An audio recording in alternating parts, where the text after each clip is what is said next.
Tuesday interview every Tuesday, 9 o'clock Pacific. We're here to connect and bring value to mortgage professionals, primarily referral-based local mortgage professionals. We want to give you guys a competitive advantage in just how you show up for families and how you bring value to realtors. So today I'm doing a pretty unique call. I've got 4 different thought leaders. Got Mr. Dan Keller here. What's up, Dan? Good morning, Mortgage Coach. Dan's going to go first. And what we want to do is we want to help you guys not only know what the top mortgage strategies are in the mortgage industry, we want you to be able to deliver at a level of excellence, great advice on the most important strategies of the market. So if you go to our Facebook group, I recently did a poll and said, hey, what are the most important mortgage strategies during spring home buying season of 2019? And one thing that there was no debate about is people said that to be able to deliver purchase options in a way that's competitive advantage, that was number 1. The community voted it number 1. You know, I think I don't know if it's number 1, 2, or 3. I think it depends on the family and the situation. But it's certainly, you know, every mortgage coach loan officer who wants to go from price to advice needs to be able to deliver purchase scenarios in a way that's a competitive advantage. So I'll kind of announce the other top strategies as we go. We're going to cover 4 of them. Also helping me out today, we have Jacob Gibbs. Jacob, are you tuned in, and can you jump on video real quick just to make sure that you're mic'd up and ready to go? Absolutely. Hi, everybody. Thanks for bringing me on, Dave. Happy to be helping out. Hoping to have a great call today. Good. I like to see you repping the Broncos, buddy. I you love got that. It. Always. Go Denver. Think Josh Keller doesn't have his Seahawks hat on. No. Yeah, at least not at the moment. All right, guys. So let's do this. I'm going to bring Dan Keller in. Dan, I want you to talk about purchase options from a price to advice perspective. I want you to talk about how are you positioning yourself as a mortgage coach in a way that's different than a regular loan officer for a family that just wants purchase options. And I want you to explain the strategy that you're seeing most often right now. And then we'll get into a report. So let's frame what I want to talk about today with this idea that, and I realize this as a coach, I realize this as a former professor, that people are going to forget, get this, and this is a scientific stat, people are going to forget at least 80% of what they learned up to 48 hours after they learned that. So, for example, if your clients are sitting down with you in a mortgage planning meeting and you're spitting out a bunch of information on the process, budgeting, mortgages, options, they're going to forget about 80% of what you just shared with them. So 1, it's important how you teach it. 2, it's important that you are memorable. So really, I've got 5 minutes. What I wanted to do is share with you guys, Mortgage Coach community, how I become more memorable with my clients. It's a part of the sales process. And part of doing that is really finding out more about them, asking better questions. I've been on these calls before where, you know, on sales calls. And I think really what I do in the first few minutes of a meeting outside of triangling for trust is building rapport. And rapport is asking really great questions. And so I believe that good questions are a part of the sales process and a part of the closing process. And so some of the things that I ask up front is, why are you buying a house? Like, I'm curious, why you want to buy a house? And I'm going to frame this around first time home buyer. So I always ask them, so 1, how did you get introduced to the realtor? How did you get introduced to me? We have a discussion around this. Why do you want to buy a house? Right.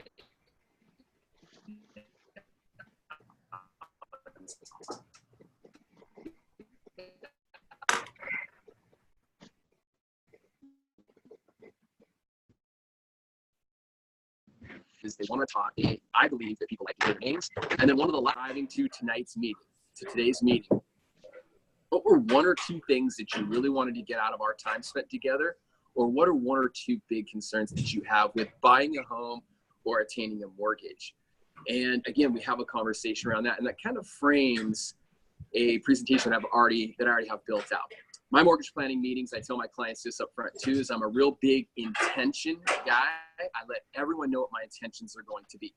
My intentions today are threefold. 1, I want to make sure that you're crystal clear on your budgeting. 2, that you're crystal clear on your loan options, that all questions are answered. And then 3, you're crystal clear on what to expect next. Those are my intentions. And then I close with this saying that if I deliver on all 3 of those promises and my intentions, I'm confident you're going to have an incredible mortgage experience. You're going to be my client for life, and we're going to have an incredible relationship, and we're going to have a lot of fun. I love Josh Middle's interview you did the other day. He's always talking about fun. I do the same thing. This is going to be fun.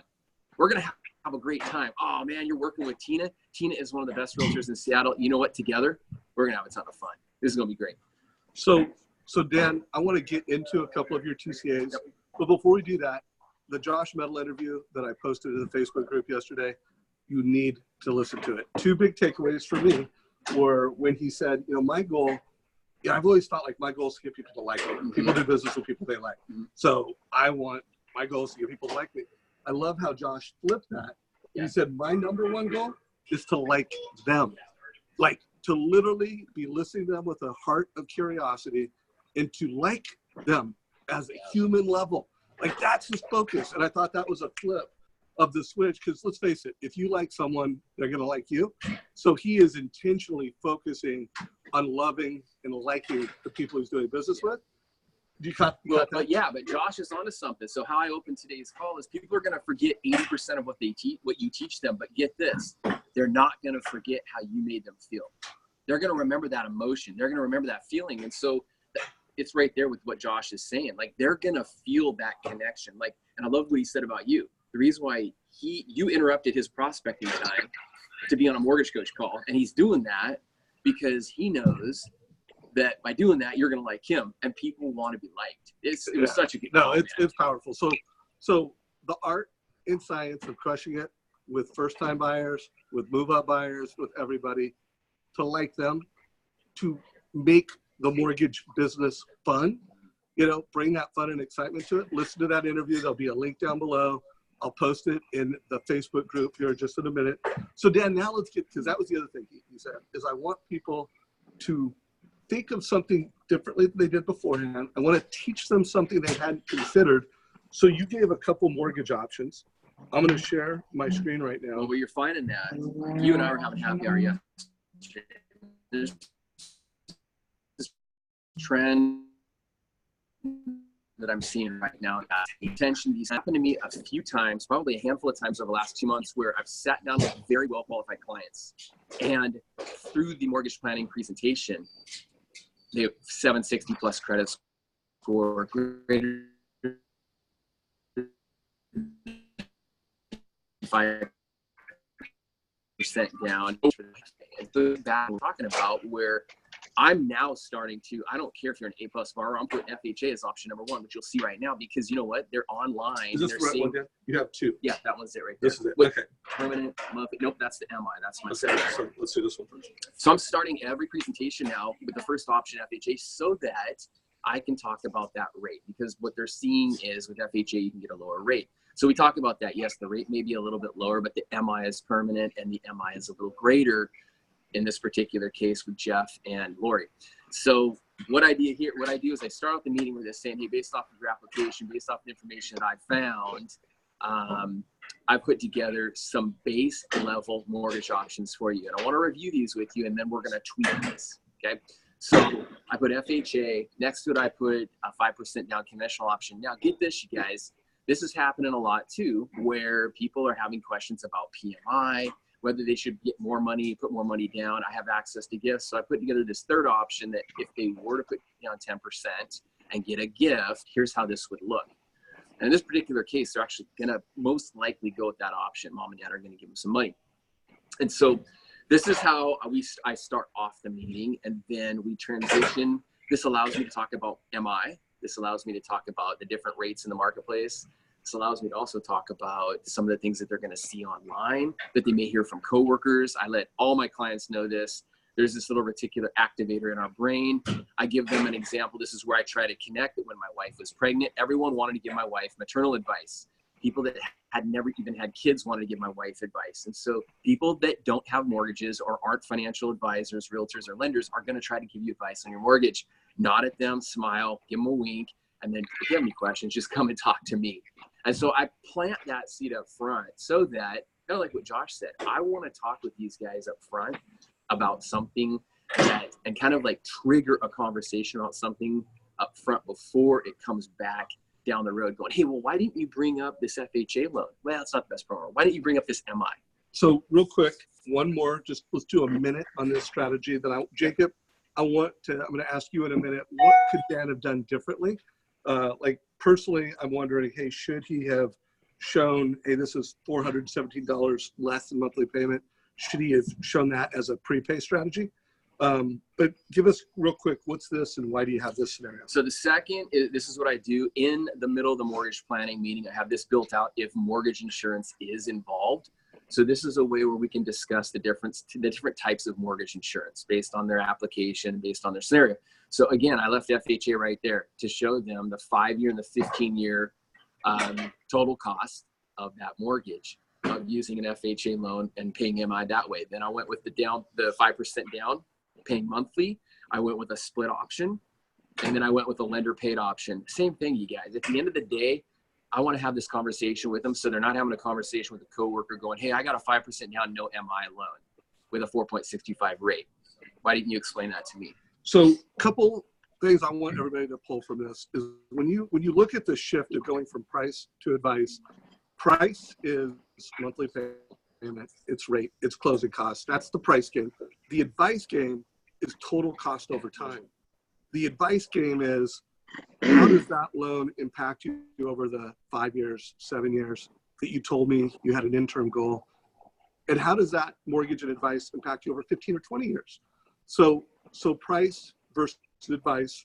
And I just want to, everybody get the message as I've interviewed the best of the best. And if you listen to the Josh Metal interview, you listen to the interview I did with Keith Collins, it's like the best advisors are focusing on advice because that's what other loan officers aren't doing.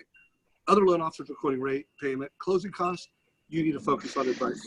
Jacob, anything that you want to tell Dan or anything you think he could have or should have considered here?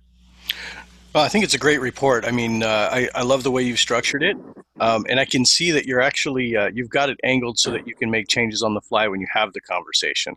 So things like the reinvestments that Dave was talking about is super valuable, but it's something that needs a little bit of explanation. You got to make sure you're getting the goals from your client first so that you're showing them the appropriate options. I mean, obviously, you take that $250 and just throw it back into the principal every month. They're going to look at you. If that's not their plan, they're going to be like, wow, I probably wouldn't do that. Maybe I would do something else with it. But what I might suggest on this is put it into the savings. And the reason I say that is when you go into the reinvestment grid, there's the top level is going to be your principal reduction. Then you've got the middle level. Hey, Jacob, go ahead and grab your desktop if you want and show us. Okay. Yeah, let me do that.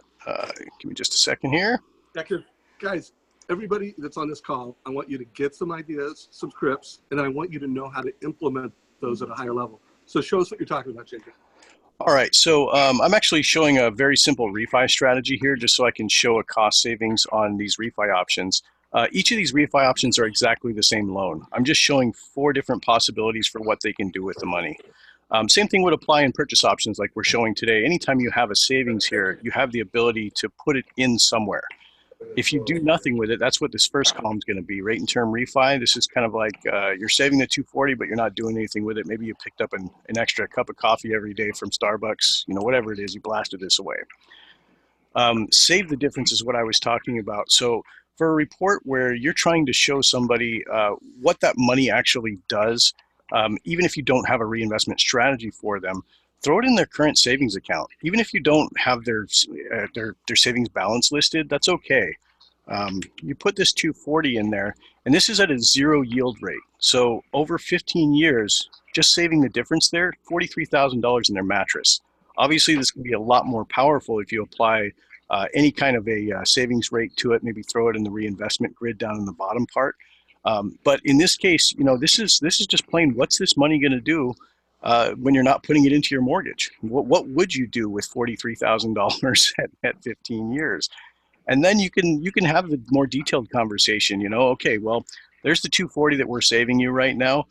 What if you wanted to change up your options? What if instead of just throwing it in your mattress, maybe you want to get a yield rate on this? We're going to put this into a new investment vehicle. So we put that 240 down in the bottom one here and show a rate of return, maybe 3% there. And you can see at that same 15-year period of time, we're now showing them they've got $54,000 in the bank.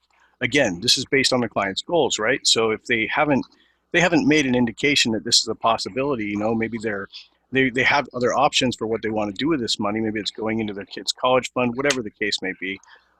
You could certainly always just leave it in the savings. It's still a valid savings number here that's going to show in the long term. Now, alternatively, if you do have the conversation and their idea is that they want to pay off this loan a little bit faster, you could throw it in principal reduction. So right up in the top here and just show them how they can pay off their loan faster. Now it's 23.5 years instead of the 30 years that they had on file. But if you want to make it really powerful, you can put it into an investment portfolio, and that's where you get the higher rates of return. Like you'll see a lot of people putting like a 7% rate of return here. And you can see it grows exponentially when you do something like that, because you're going to get a lot bigger nest egg in the end here.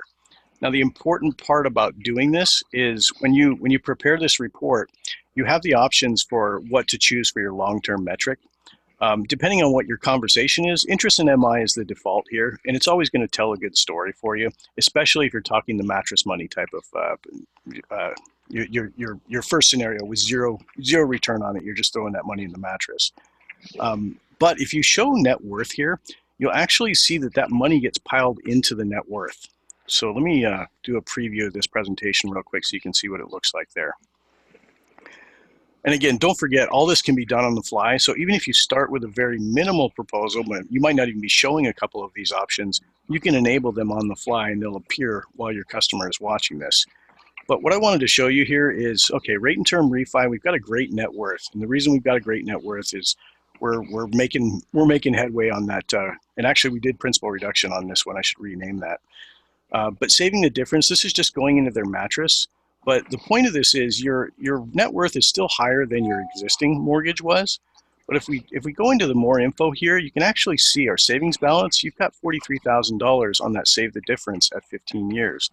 Then we get into the reinvestment options here. You can see at the 3% rate, there's our 54 grand. At the 7% rate, there's 76. Those equate to these little beige bars down here. So it can be really powerful to switch the conversation right in the middle of the proposal. You know, let's say you started with interest in MI. So you've got it tagged on interest in MI, and let me toggle that back. I get on the phone with my client, and we start having our conversation about the interest they're going to pay over 15 years. And I show them that on this refinance scenario where I'm reinvesting principal, they're going to save a bunch of interest here. And they're still going to save on these other options where we're reinvesting into another vehicle. But this should prompt the question, why are these all the same? Well, let me show you. There's a difference in what they do over the long term because of the liquid asset that we're showing here. And then we can actually watch this adjust on the fly right in front of them, and we can start having the conversation about net worth. We can even pop out that more info section and start highlighting the relevant items. Hopefully that helps. I don't want to go too much farther. I know it's a fire hose there. Yeah, I know that's perfect, brother. If you could stop sharing the screen. So absolutely. We got three more guests. Dan, any comments to what you saw from Jacob before we keep going? That was incredible. Jacob, the key word I would take from that, if you're listening, is on the fly, on the move. And I think every great mortgage coach, loan officer is able to do that, sitting down with a client. I did it the other night, did the same thing. They're paying $70,000 in student loans at a ridiculously high interest rates, like $1,000 a month is their payment. And I showed them, put down $70,000 less on your home, get that $1,100 a month in student loan payments, working, and I did a reinvestment strategy for them. And I just earned myself basically some separation there between them using Bank of America and then using us. So you're spot on the fly.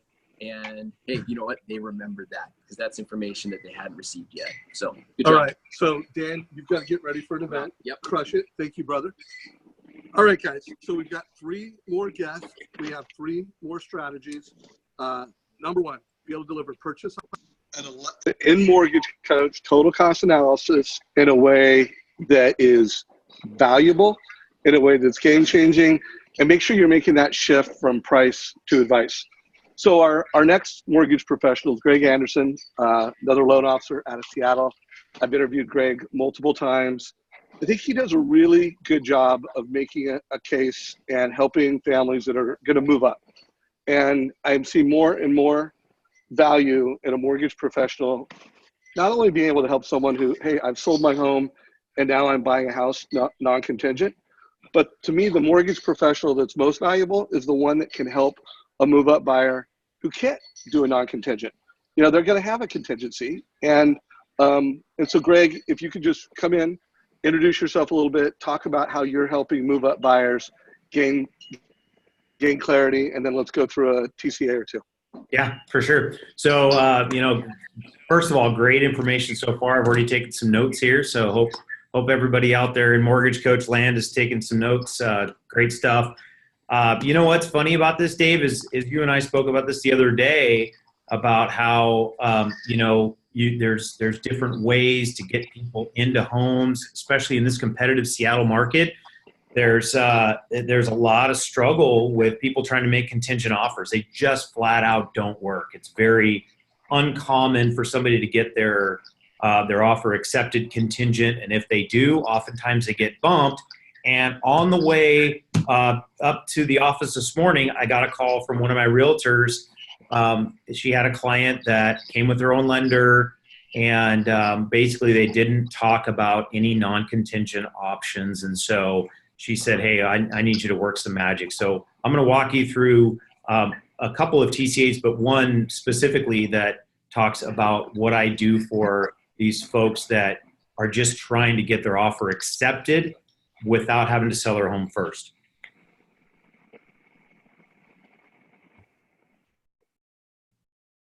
Are you there, Dave? I am. I'm just moving locations where it's a little more quiet. Okay, Go ahead and rock it out. Okay, I'm going to share my screen here.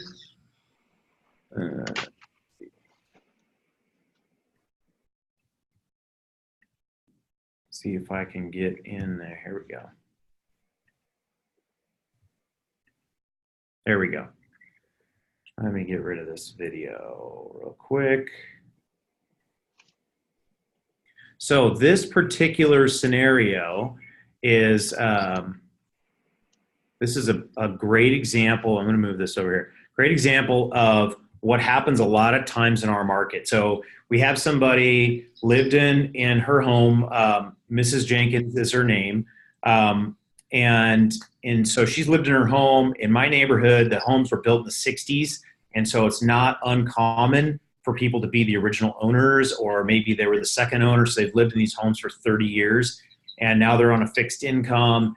And in this case, just like a lot of situations, Mrs. Jenkins is absolutely concerned with what her payment is going to look like after she moves, right? So maybe she's in a 2-story home. She wants to go to a one-story home, and she wants to also lower her payment. So a lot of equity. However, she's lived in this home for 30 years. So if anybody has been to a home where the same person's lived in it for 30 years, you know that for the listing agent to go ahead and get the most value they can, you're talking about some work that has to be done, painting, new carpet, that type of thing. And so what I have been able to sell as a strategy to a lot of my referral partners is, hey, let's talk to this client. Let's figure out if we can get them moved out of the home before all this work has to happen, because that can really make the realtor's job a lot easier. So what you'll see here is, in this case, this client, Mrs. Jenkins, was purchasing a home for $407,500. I talked to her about putting minimal down. She doesn't have a lot of money in savings. She has most of her money tied up in her house, and then what that would look like. Now, in this case, she's still working, so she has some retirement income, but she's still working too, so she can actually qualify for a higher payment. She just wants to get everything dialed in and down. So one of the things I will say that I feel like I do a good job of with all my clients is sitting down and listening to their situation and what it is that they want. Like Dan was just mentioning, hey, what are you trying to get out of this mortgage meeting here? And so you just got to listen a lot of times to clients, and they'll tell you exactly what they're looking for. So In this case, Mrs. Jenkins put a little bit of money down, but she was very concerned about the payment. So I talked to her about a recast option, which I'm assuming everybody can offer that. Conventional loan, do a recast once the client sells their home and then get that payment lower. She also mentioned that she would like to get rid of this mortgage in, say, 5 to 10 years. And so I said, okay, Mrs. Jenkins, how much extra do you think you can pay while you're still working? And she said, I think I can pay up to $2,000. So what I did here in this this column here, sorry, I don't know why that's doing that, but in the second column, what I showed her was what would happen if she ended up paying an extra chunk to get it up to $2,000 after the recast. And you can see down here, her freedom point is 8.5 years. Okay. Now, I always like to give people two rate and fee combinations as a minimum. And so since we have 4 columns, what I did here is I showed a 5.25, and this was covering all of her closing costs. And I also showed her 4.75, which at the time, this was the par rate that I did this presentation, okay? What you will see is we covered all of her closing costs, and if you go over here to the 5-year savings, having the higher rate, paying all the closing costs, ended up saving her $6,000 over 5 years. So if she says, hey, I think I want to pay this loan off in 5 years, that most people, and I can't remember which one of Dave's calls, I know I heard this on, but most people come in and they say, what's your rate? I want the lowest rate. And the reason for that is they don't know what else to ask, right? So that's where we come in to really educate our clients on, what is the total cost for their loan, right? And I use this a lot. I show people, here's what it looks like with no fees. If you want us to pay all your fees and your prepaids, even in some cases, and here's what it looks like if you want a par rate or you want a buy down rate, right? So right now, what I've done is I've separated myself from any big bank, from any online lender, because none of them are going to give this kind of analysis to that client. So even if they've spoken to somebody else, they've gone into their credit union, they've called somebody online, when I sit down with them and show them all this, they're going to be scratching their head and trying to figure out why that other loan officer didn't mention any of it. Hey, Greg, that just reminded me, last week we got a testimonial from a home buyer who was a United States Marine. And after the loan officer gave him the total cost analysis, he texted back a comment. And he's like, I so appreciated you taking me through my options. And I love that mortgage coach that you did. All I can think about is how I'd like to find the past 2 loan officers that helped me and punch them in the face. I posted that in the Facebook group. So guys, hopefully you're getting the message here. Advice is where it's at. Greg, you are a ninja when it comes to giving advice.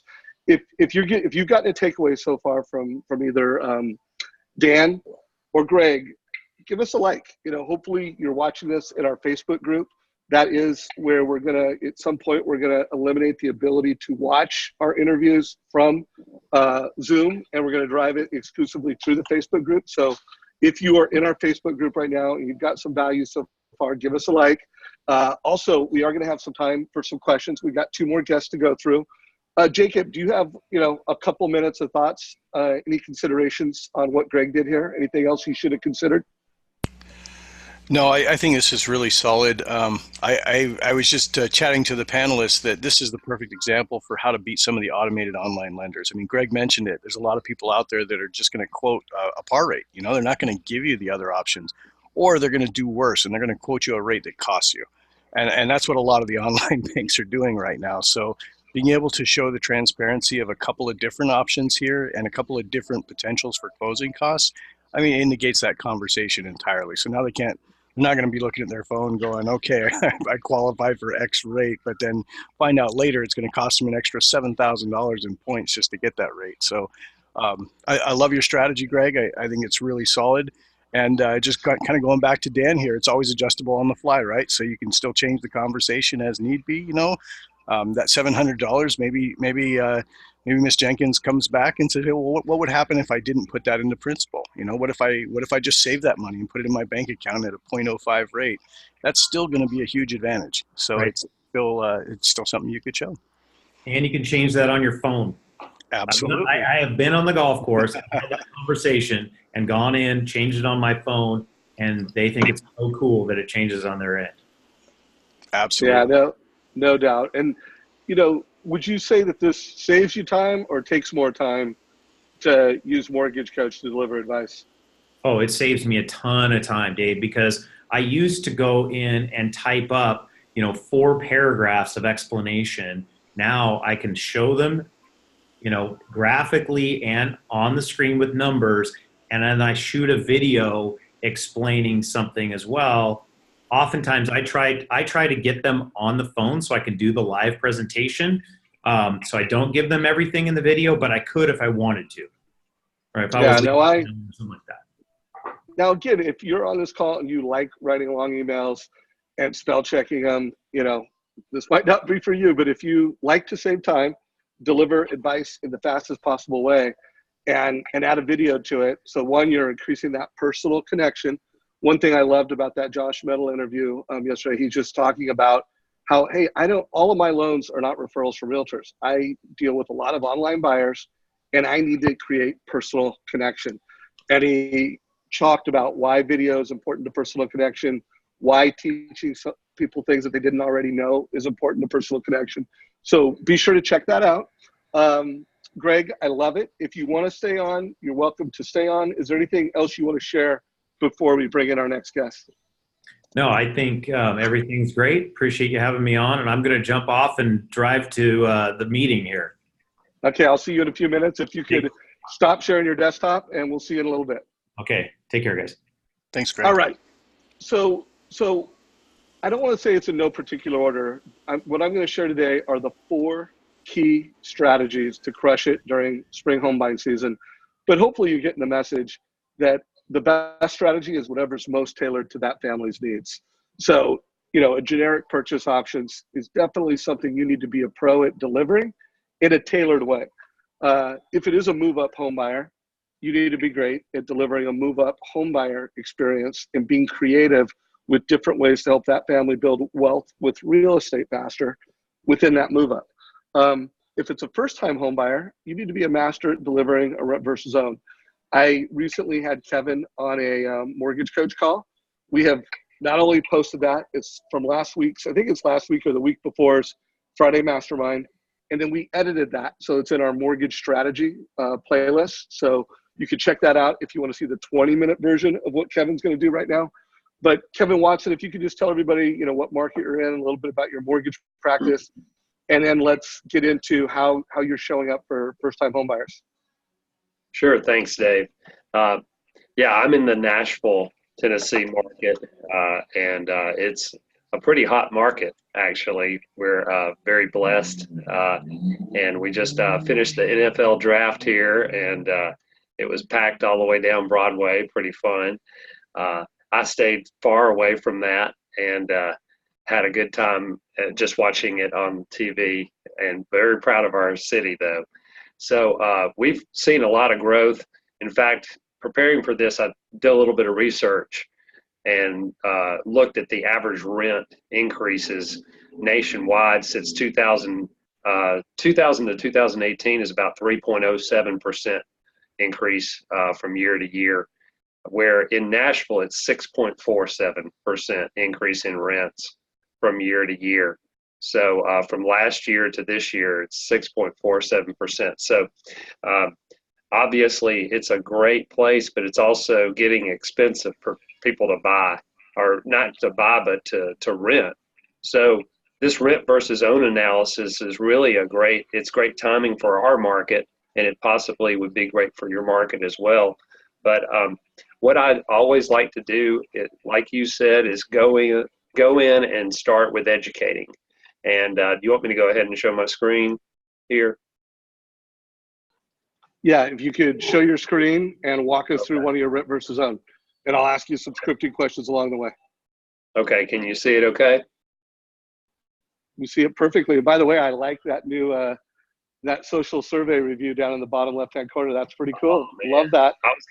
I was gonna comment on that. I love that. That is so snazzy. I love it. Yeah. Thank you. Hey, real quick, anybody that's on this call, if you work with a lender that is, you know, a mortgage coach enterprise client and also a social survey client, we would love to turn this on for you.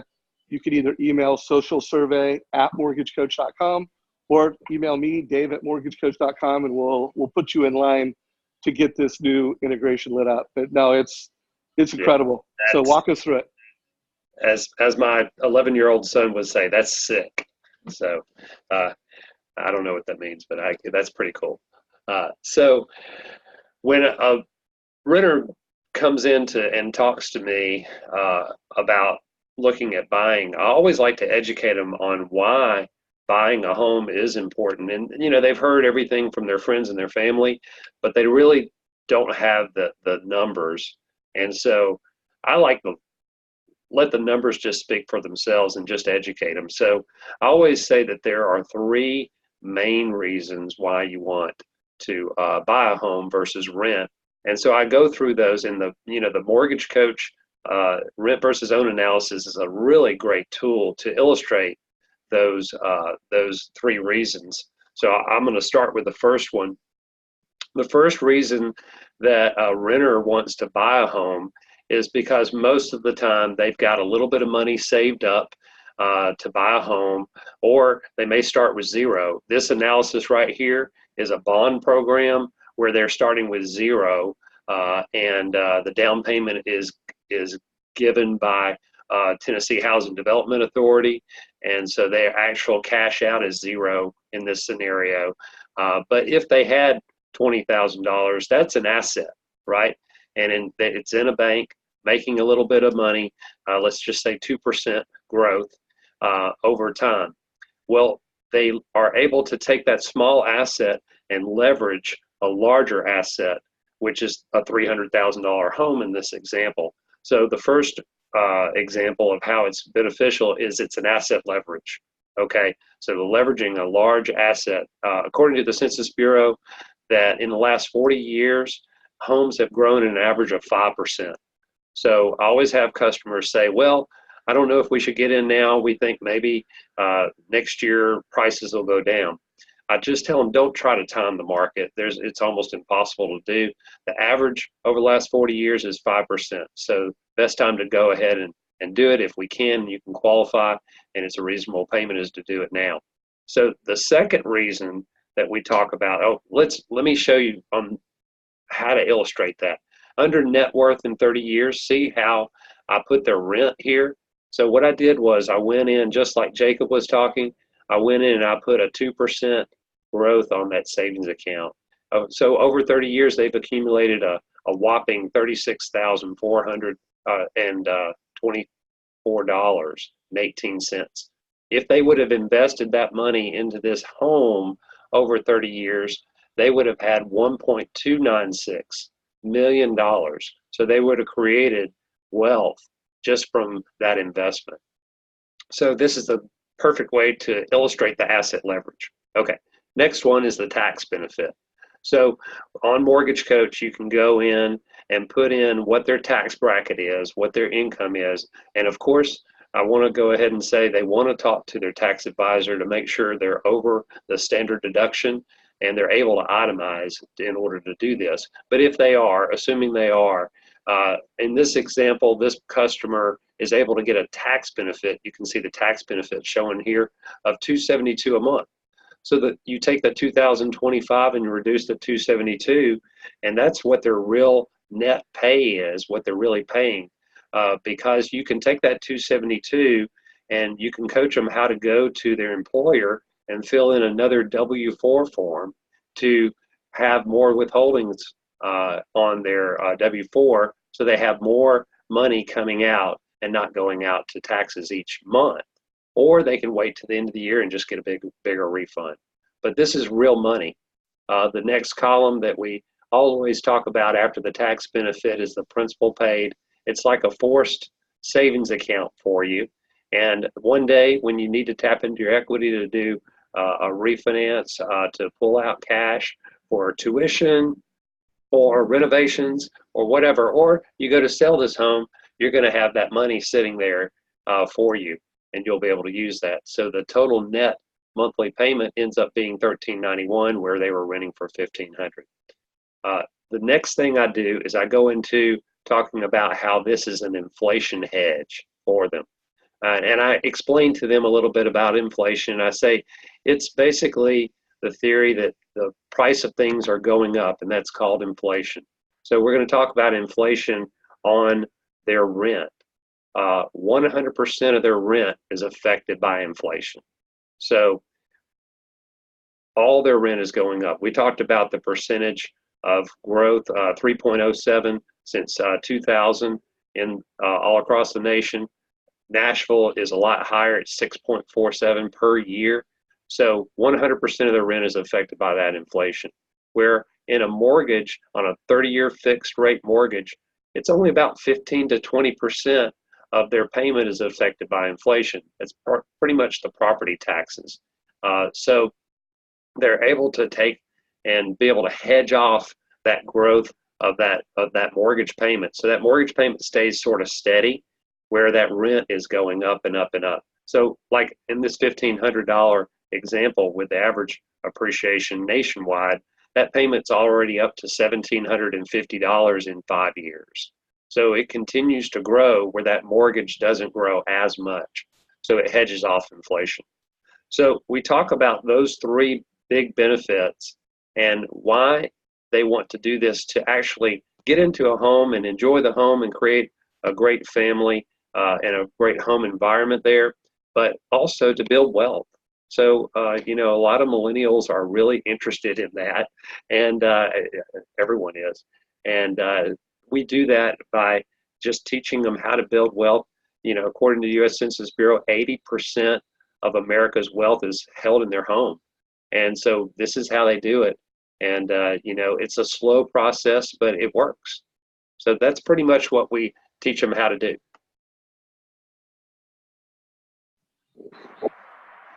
Hey, Kevin. Hey, man, you completely crushed it. I want everybody to put yourself in the seat of a first-time home buyer. And if you had your mortgage professional walk you through your, own versus rent options, and you had them do it in this way, would you appreciate it? Would it be a competitive advantage? Would you be more likely to do business with them? The answer is yes. So, Kevin, speak real quick to, is this something that you think adds time to your advice, or do you think it saves you time? Oh, definitely saves me time because I'm working with the people who want to work with me, who understand that. And I'm learning more and more the more I've been in this business is to select my clients and let them select themselves in or out. And the people that want to hear this and understand this are the ones that are going to become my raving fans over time. They're going to refer me a lot more business. I'm going to work a lot less for those referrals because they understand and get this, and they really want to create wealth. So it saves me a ton of time. It doesn't take long at all to create this. And as the previous guys, Greg and Dan, were talking about, you can change things on the fly to show them all sorts of scenarios. So I don't do a presentation without using this. Love it. So, Jacob, any thoughts, any considerations that you want to add before we bring in Scott Nicholson? Yeah, absolutely. I love your presentation, Kevin, especially when you get into the conversation about rent inflation. I think that's really powerful, and a lot of renters don't realize that rent versus a mortgage, the mortgage is really the safer option. One thing I might recommend is when you're having that conversation, like you were saying, change that long term to be rent versus interest. And you'll find that you'll actually see that rent growth over time. You know how you were talking about it starts at $1,500, but it's already $1,750 after a couple of years. Well, that will show in that long term once you change that to rent versus interest, and then you can actually see the costs of both, right, over the long term. The only other thing I might recommend is use payment notes. Anytime I talk about rent versus own, I always put a payment note in there because the payments that were showing up there are net payments versus being a full payment. And you've explained it beautifully when you talk about the tax benefit and the principal paid. But remember, they're going to share this with other people. So we want to make sure there's no negative seed planted. Oh my gosh, he showed me a payment that wasn't actually what I'm paying. Maybe put a little bit of verbiage in there on the payment notes to explain that. Great. Thank you. That's great. I will definitely Great, do that. great ideas. All right, guys. So if you could stop sharing your screen. I do want to remind folks that it is the last day of April. Tomorrow, hopefully you are participating in our Mortgage Coach 30-10 game, which means you're making 30 outbound prospecting calls a day, and you're doing at least 10 total cost analysis a week. Please, if you want to enter that contest, Wally Elderberry is going to be rewarding you with $1,000 to the winner. Jeremy Forcier has donated a site visit. I mean, it's priceless. I mean, people would pay $10,000 for a site visit with Jeremy. But so, I mean, we're talking, and then there's a number of other things that are offered, including a 1-hour coaching session with myself and Jen Duplessis. And so a lot of rewards. Please, tomorrow is the day you have to submit your activity for the month if you want to be considered for the Mortgage Coach 30-10 game in April. Kevin, you crushed it. Thank you so much, my brother. So here is the number 4 strategy. And it was tough because there's a case to be made that it's debt consolidation. I didn't consider that because I don't consider that necessarily a spring home buying strategy. While rates are down right now and we're seeing a spike in refi, it's very important that you know how to show a refi in Mortgage Coach. I just decided not to make it one of the core 4 spring home buying strategies, because I don't think it's not necessarily a purchase strategy. But number 4, I believe, is the seller buy down analysis. I'm going to bring in Scott Nicholson to make the case for why it's a strategy that if you want to optimize your success, you want to be as productive and efficient as you can be as a local referral-based mortgage professional. Scott's going to tell you why you need to be a master, even in a low-rate environment, of having the seller buy-down conversation. So, Scott, if you could join me on stage here, kind of walk us through the strategy and then pull up the TCA and walk us through it. Yes. Thanks, Dave. Thanks, guys. Good job, everyone. Can you hear me? We got you. Okay, great. So Perfectly. Let me share.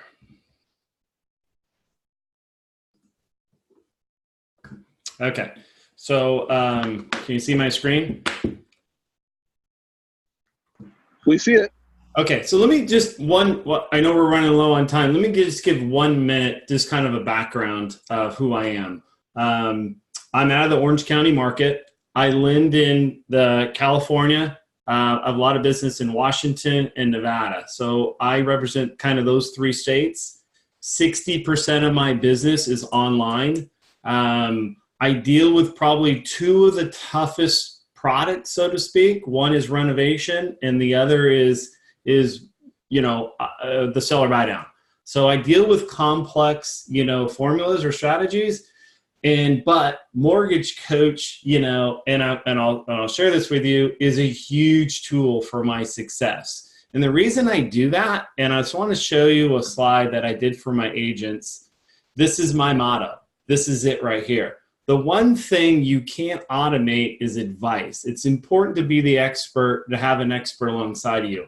I live and breathe that. I try to live that every day, when I build my TCAs or my seller buy downs and what I do. So with that said, I'm going to show you a seller buy down and why this market is moving and why this is coming front and center for me in all 3 states. And so I prepared a presentation for you guys to show. So can you see all that? Let me blow it up a little bit. Can you see? Hey, it's Scott, real quick, you showed a presentation, and you mentioned that you do a lot of online buyers. Mm-hmm. What are you doing from a website perspective? Because that's coming in all the time, where I want to have a web presence. What are you doing so that, you kind of go from website to Mortgage Coach? Yeah, well, Man, that's a good question. So let me show you. So in the reno, let me just another minute. So in the reno space, we do a lot of our own lead gen. We 100% lead gen our renovation space. So our sites, we're in every single city across the United States. So we generate our own organic leads every month that supplies teams from West Coast to East Coast. So we know that space very well. And so with that, I've kind of taken the buy down to a whole nother level. This is kind of a sneak behind. I'm taking that model and taking this and launching it out, because one thing I believe, I don't want to show this too much. One thing I believe is the more I can get in front of a consumer and educate them, and then package that consumer and then circle back to the agents, is a huge win, not only for the consumer in dealing with their deficiencies or needs, but also a win for me as an agent. I'm a loan officer. I'm controlling the transaction now, not someone telling me these are the terms we negotiated, just be quiet and sit there and do the loan, so to speak. So I'm taking our background in lead gen and taking the buy down to a whole nother level. So that's kind of a sneak peek at that. Okay, let's get into the TCA, and let's do it. I know I've got you scheduled for next Tuesday at 9 o'clock. So for anybody that wants to, learn more about Scott's entire, seller buy down reno strategy, next Tuesday at 9 o'clock, we'll talk about that in more detail. So here's one, and actually I've done a little extra work for everyone here. I recorded a custom video, not the one for my agent here, but a separate video for the community to see how I put this together, why I structured it this way.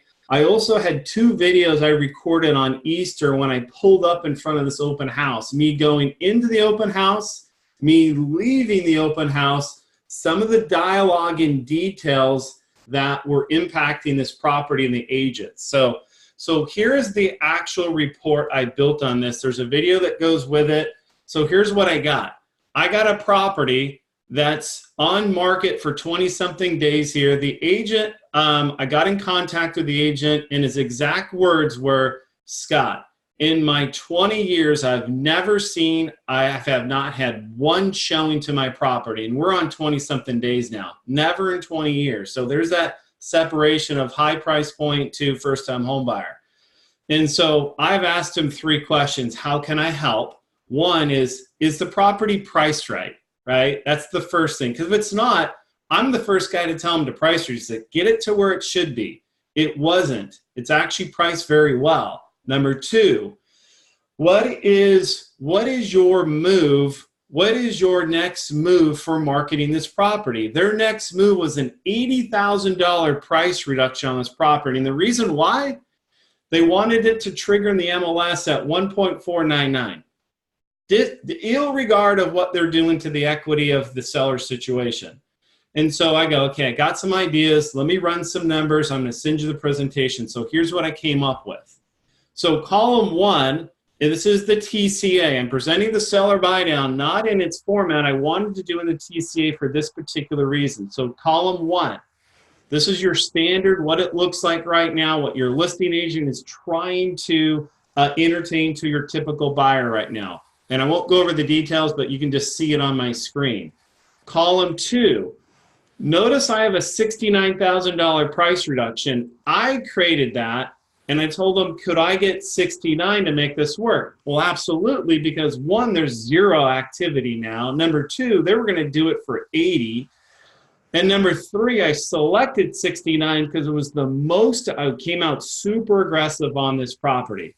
So what I did was, how I frame my videos, and I'm talking to the consumer, I'm framing it is, I'm going to give you 2 options, consumer. Number 1, you can take the $69,000 we're going to give you, and you can reduce price.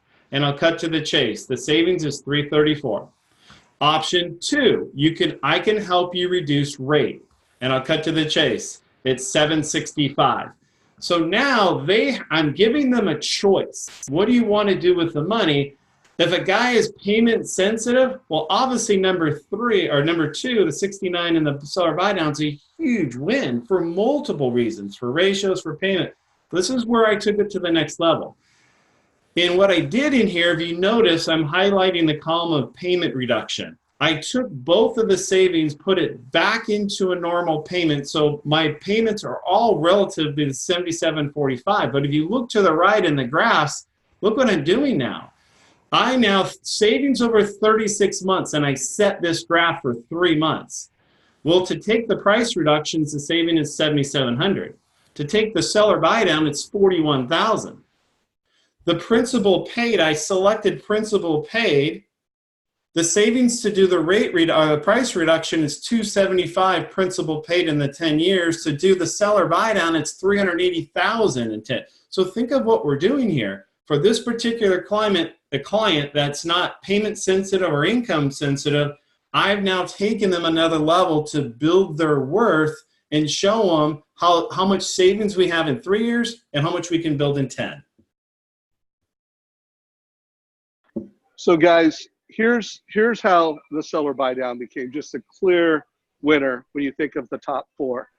If we know personal connection is one of the keys to your success, then and we know that one of the ways to gain that trust and that personal connection is to teach people things that they hadn't considered, or get them to look at things in ways that they hadn't considered, the seller buy down is a must. You know, I'm not saying it's for every property. I'm not saying it's for every buyer and seller, but I am saying regardless of whether rates are going up, rates are going down, there are, with every agent, especially listing agents, they're gonna have some homes where the seller buy down is on point and it's a topic. And if you become a master at having this conversation, if you become a master at having an online presence where you're having the seller buy down conversation, you're going to build better personal connection, you're going to close more loans, and you're going to crush spring home buying season. So, you know, I recommend, if you're on this call and you do not think you are at a, you know, on a scale of 1 to 5, 5 being I'm a master, if you're not a 4 at when to have the seller buy down conversation, how to have the seller buy down conversation, how to promote it online, how to make this part of your value prop, I would just say you're leaving loans on the table and you're missing opportunities in today's market. Jacob, anything you want to add after seeing this before we ask Scott some closing words on this? Well, I guess just the first thing for everybody who's never tried to do a seller buy down before and you're finding it a little bit intimidating, there are videos on how to do it. There is actually a seller buy down proposal that's built into the MortgageCoach software versus using a TCA. The reason Scott's doing this is so he can do the principal reduction payments, which is a really cool add-on, Scott. I really like that. I would think from your first presentation, Scott, the only thing I might recommend is have a 4th column ready to show, but maybe not showing for the initial presentation, of reinvesting that $765 into an asset account instead, and show them what they could do by saving money in an investment vehicle. But the story is great, man. I mean, it's we're showing them the same price point across the board for their payment to get just these huge results that really put that $69,000 price reduction in the backs. You make a great point, Jacob, into some of the other speakers of take the 765, now incorporate your financial advisor into the conversation and say, hey, where can we best allocate that 765 or $100, wherever it can. So now you're bringing in your financial advisor into the equation. Absolutely. I love that. Well, I am going to have Scott next Tuesday at 9 o'clock help you become a master at the seller buy down conversation and how to turn it into a referral generator with realtors, how to turn it into a referral generator with financial planners, really with the wealth team. So if you want to learn how to use the seller buy down strategy to get more referrals, to close more loans and master it, come to next Tuesday's call. I'll see if I can get Jacob to join us. It would be kind of fun, Jacob. I don't know if you can make next Tuesday at 9 o'clock, but you can give more of your pro tips. I won't make you commit in today's call, but I will be following up with you on that. All right, guys. So we've covered 4 awesome ideas. Jacob or Scott, if you can start. And let's just close this out. First of all, if you got value from today's call, if you're watching it on Facebook, give us a like. If you're watching this in our YouTube channel, give us a like. Share it with your mortgage friends. We are dedicated to your success at Mortgage Coach. We want to help you optimize your personal productivity, your personal efficiency, and that's why we do these interviews. Hopefully, you've got an idea that you can take to the trenches, whether you're a new loan officer, whether you're an experienced loan officer, and close more loans. Scott Nicholson, you are the last guest. Any last words of wisdom for the community? Yeah, I think, figure out what your market, what your market is going to present to you, right? And be that advisor in your market. And you figure out, okay, which strategy best aligns for my market, and to me, make that advisor, then take it and run. Right on, brother. So I hope you are a subscriber to our YouTube channel, and also you're an active member of our Facebook group. It's Mortgage Coach Productivity Mastermind. If you're watching this video, you're not, just do a search on Facebook. You do need to opt into it, but we let every mortgage professional into the group. So Mortgage Coach Technology is how we make money. Become a member of Mortgage Coach, get a demo, click down below if you want to learn more about Mortgage Coach. And then our community, that's our gift to the industry. We want to reshape the mortgage industry and take it from a price business to an advice business. We believe that families, they don't only save more money, they become wealthier through real estate if they get good advice from good mortgage professionals. So this call is a wrap. Thanks for joining us. Take care, everybody. Thanks. Thanks, guys. Thanks, everybody.